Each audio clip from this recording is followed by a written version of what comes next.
గురుగారు, శివపార్వతులకు గణేశుడు షణ్ముఖునితో పాటుగా ఇంకొక కూతురు కూడా ఉందని చెప్తారు. ఆమె పేరేమిటి? ఎందుకు శివ పరివారంలో ఆమె పేరును ప్రస్తావించరు?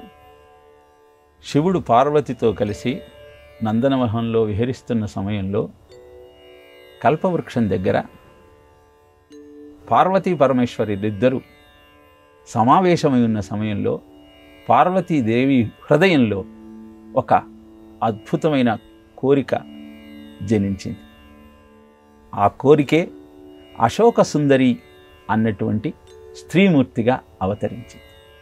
హుందాసురుడనే రాక్షసుణ్ణి సంహరించటం కోసం అశోక సుందరి అవతరించింది.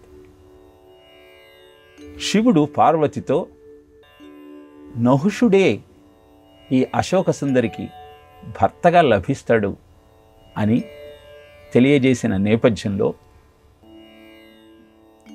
ఆ అశోక సుందరి నహుషుడి గురించి తపస్సు చేయటం ప్రారంభించింది.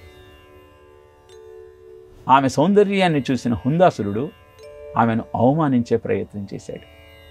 తాను నహుషునికి మాత్రమే భార్య అవుతానని చెప్పి హుందాసురుణ్ణి నిరసించింది అశోక సుందరి.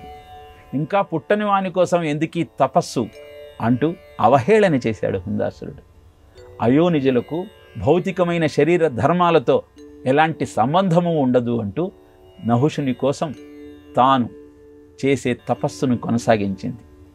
రంభ ద్వారా అశోక సుందరి గురించి తెలుసుకున్న నహుషుడు ఆమెను వివాహం ఆడి హుందాసురుణ్ణి సంహరించాడు. ఇలా